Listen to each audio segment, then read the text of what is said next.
बिस्मिल्लाहिर्रहमानिर्रहीम अस्सलामु अलैकुम वरहमतुल्लाहि वबरकातुहू। जज़ल्लाहु अन्ना मुहम्मद अम्माहु व अहलुहु।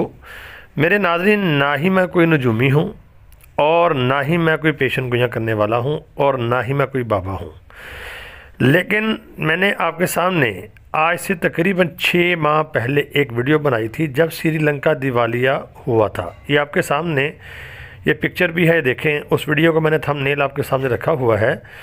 जब ये श्रीलंका दिवालिया हुआ था तो मैंने आपको बताया था कि आगे 3 मुल्क और दिवालिया होंगे। उसमें मैंने पाकिस्तान का जिक्र किया था। अगर आप वीडियो देखेंगे आपको वहाँ पे मिलेगा।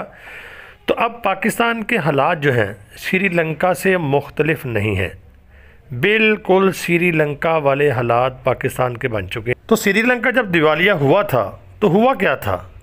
श्रीलंका जब दिवालिया हुआ उनकी हुकूमत के पास पैसे ख़त्म हो गए थे, मतलब उनके पास भी डॉलर जो थे वो ख़त्म हो गए थे।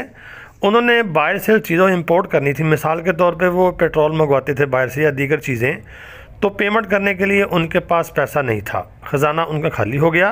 और पाकिस्तान की भी सूरत हाल अब ऐसी ही है।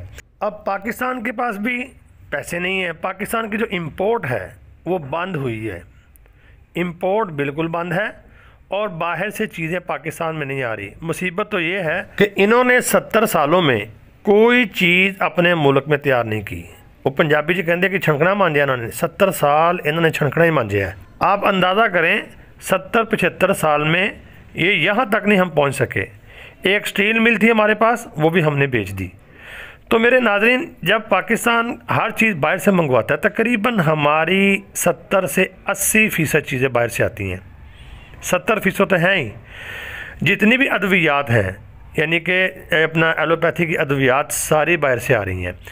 इसी तरह अगर आप देखते हैं ये खादें हैं और स्प्रे वगैरह हैं और यानी कि कॉस्मेटिक्स का सामान है, बहुत सी चीज़ें ऐसी हैं सारी तकरीबन बाहर से आ रही हैं।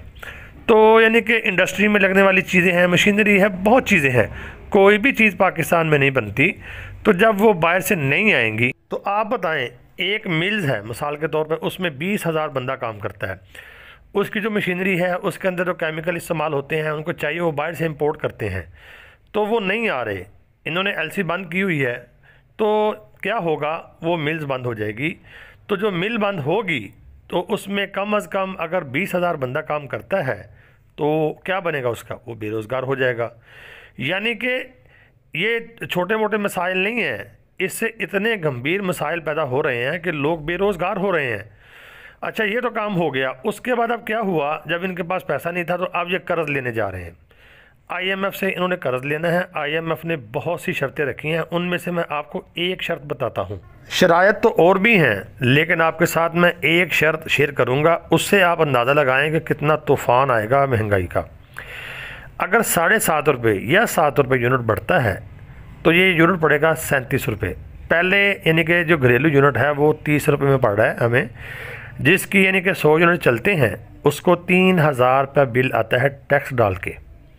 तो अगर ये 37 रुपये का होता है तो मतलब जिसका 100 यूनिट चला उसका बिल हो गया 3700, जिसके चले 200 यूनिट तो उसका देख ले के 7400 बन रहा है। तो आम से आम आदमी जो यानी कि 1-2 बल्ब चलाता है और पंखा और उसका घर में पंप है, बस उसका बिल कितना आ रहा है जी, 8,000 रुपया।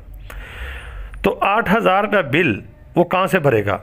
जो ऐसा आदमी है जो यानी कि 100-150 यूनिट चलाता है, उसकी सैलरी कितनी होती है, यानी उसकी दिहाड़ी कितनी है, 800।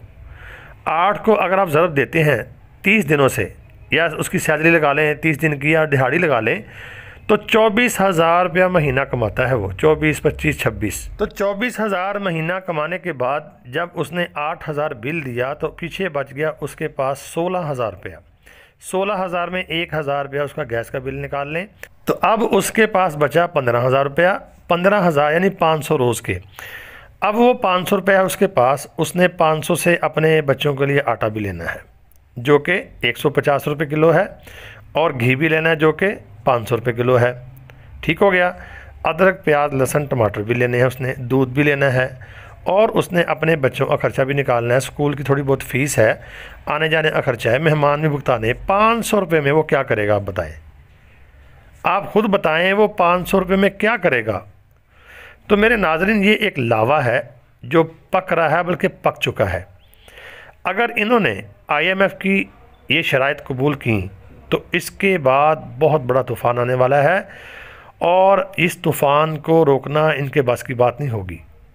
श्रीलंका वाले हालात यहाँ पैदा होने वाले हैं। तो अल्लाह रब्बुल आलमीन से दुआ है, अल्लाह रब्बुल आलमीन हमारे हुक्मरानों को हिदायत दे दे। अवाम का इस वक्त जीना दोबर हो चुका है, अवाम का भुड़कस निकल गया है। तो अल्लाह से यही दुआ करेंगे, अल्लाह पाक इनको हिदायत दे, ये अवाम की भलाई में फ़ैसले करें और खैर खाही में, वरना हालात बहुत यही ख़राब होने वाले हैं, बेकाबू होने वाले हैं। तो मेरे नाज़रीन, वीडियो को आगे शेयर लाजमी करना, कमेंट लाजमी करना, चैनल को सब्सक्राइब ज़रूर करना, दुआओं में ज़रूर याद रखना। अस्सलामु अलैकुम व रहमतुल्लाह।